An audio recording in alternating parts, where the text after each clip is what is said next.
country. Please put your hands together for Dinawan.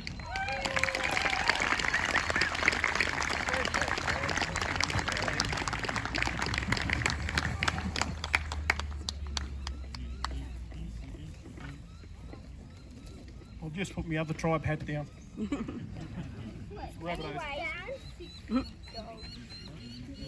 Oh, Wiradyuri. Wait, how old are you? Wamiana go Wiradyuri Norambang. Oh, no, we can go. You're Nari Dinawan Jerabang go Murai.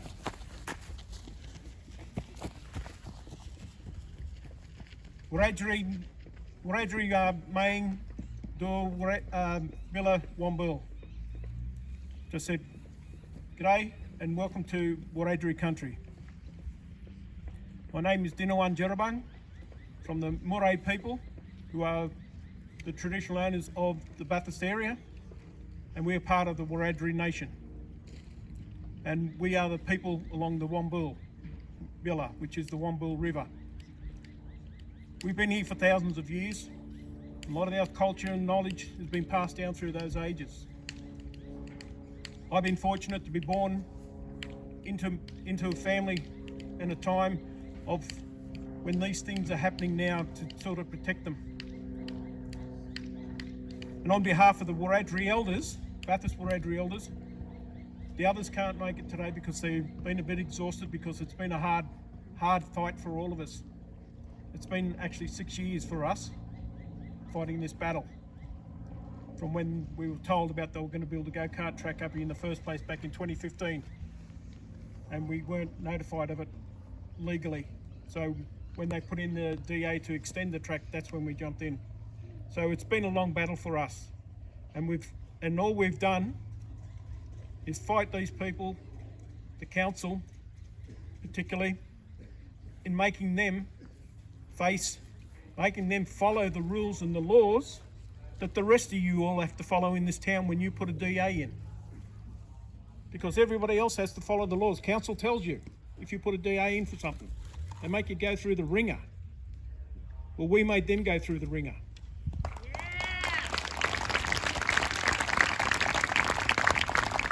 Because they thought that they could just skip around it. Oh, these little black fellas, they don't know nothing.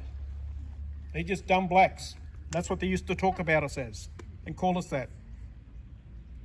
But we take it on the chin, because we as Aboriginal people have been living with that from the time we could walk and talk. Because our families talked about these things, how we were treated and how we had to conduct ourselves when we went out in society. So we're used to the names. It doesn't bother us. It does sometimes with some of us because it's very hurtful, but some of us let it go, others take action into their own hands. And then they're the ones that's seen as the aggressor. And it still happens today in this town, particularly with some of our young Aboriginal kids at school. They're the ones that's seen as the aggressors most times. So this is the sorts of things as Aboriginal people that we got to deal with every day in society, living in Australia, which we're told is the lucky country, which is also told that we're an open society and we're not a racist country. Well, for people to say that, the thing that I've learnt throughout my life is when somebody says, oh, I'm not a racist, but we know. So there's double talk a lot of times.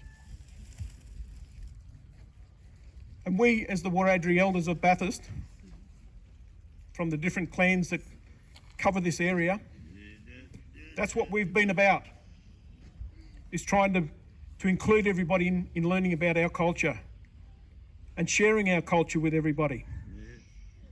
So, because the name Wiradyuri means no having, so that when people came on our country, we welcomed them in and we shared with them.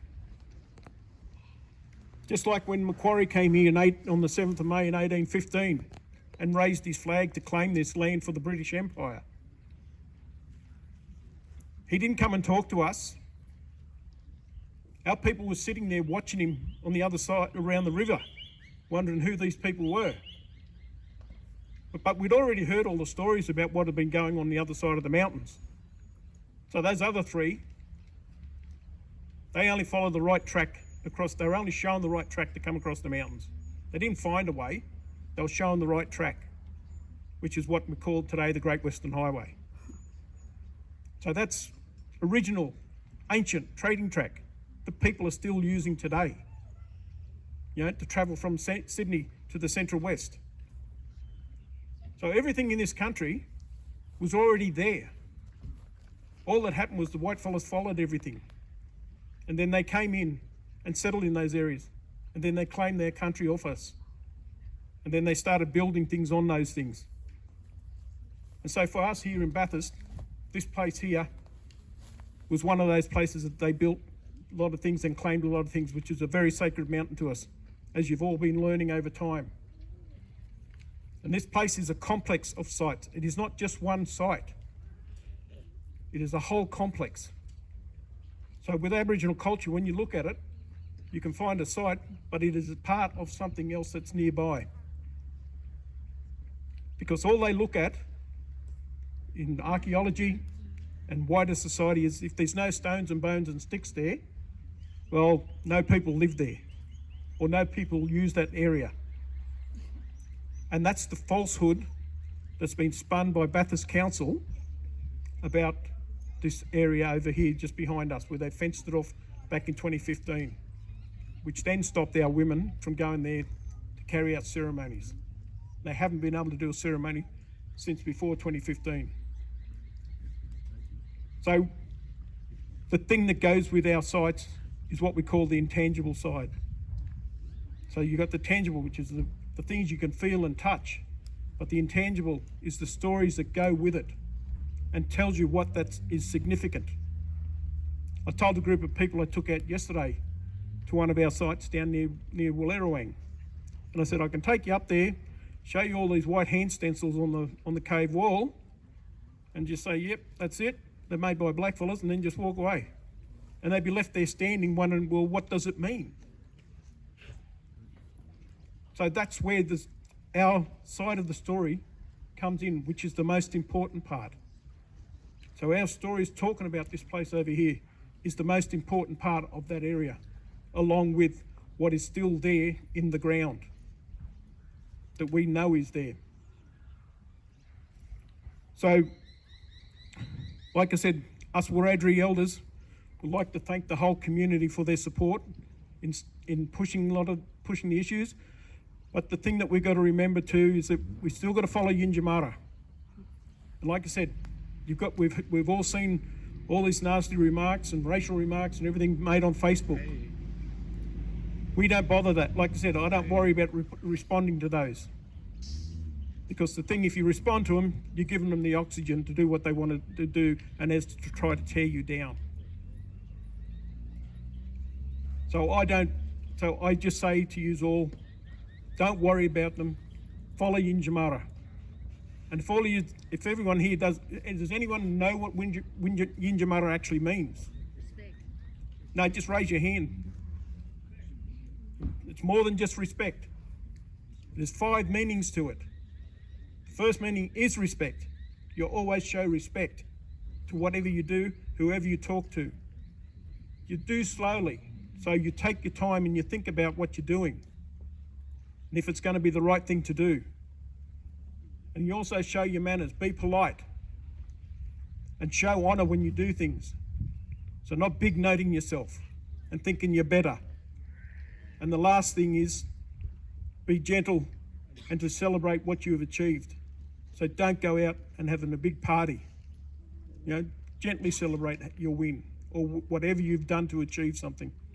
And so if you follow those rules, which is part of Wiradyuri, the way we live our lives, that you cannot break law.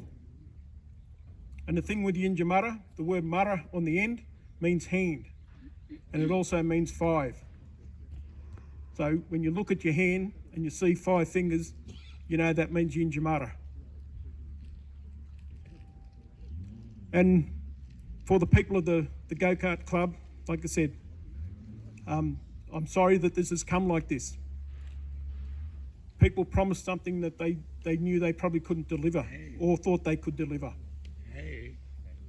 So I'm sorry to hear that for the young, particularly the young kids who were looking for this go-kart track to be built. But the thing is, we still want them to have a go-kart track. Yeah.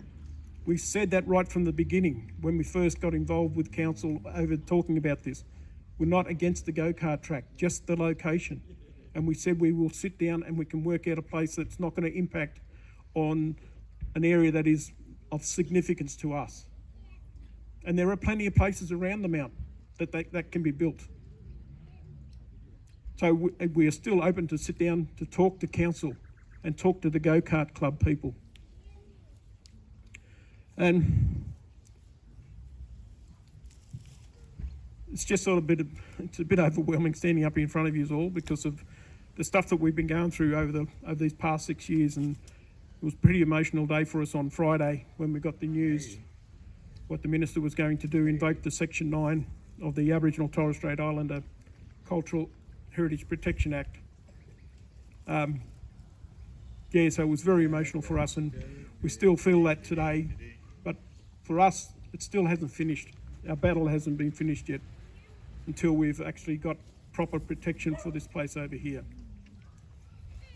And with that, I just want to say that to thank you all.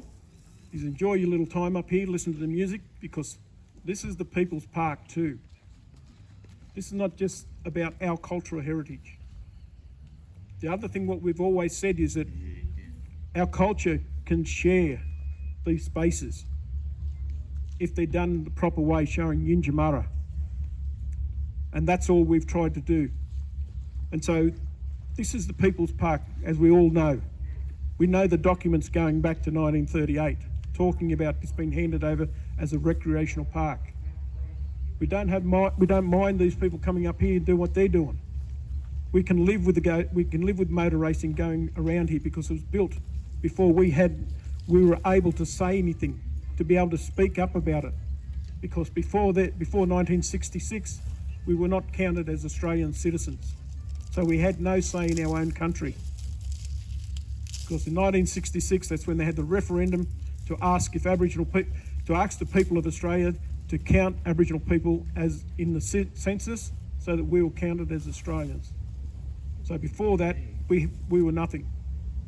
We had no rights. So that's why they've done what they've done before 1966. And that's why now we're able to speak out now, because we've been given the voice back. The ancestors are there pushing us all the time to get some of our places protected. So that's what a lot of this is about for us. And it's about us as Aboriginal people standing, like I've got my young brother and my young sister there standing beside me with their kids. Because this is knowledge that's got to be passed on down through our generation. And to our kids too. Besides us teaching and sharing with you people, the rest of you, because you're here now. You're part of this land. Your spirit comes from this land. Your spirit needs to know how to look after this land, how to protect it. Yeah, so with that, I'll end my talk and speech, and you all enjoy your time. The one thing that I just want to do before I leave, I just want to ask my brother from over here, Uncle Owen. He's from Barkindji country. Barkindji country is out along the Darling River, as we all know. The traditional name of that river is called the Barker. So the Barkindji people have been looking after that river for thousands of years. They are now in a big fight to try to get the water flowing in that river like it used to. So I'll hand over to Uncle, and that's where he comes from. So I'll welcome him in there now.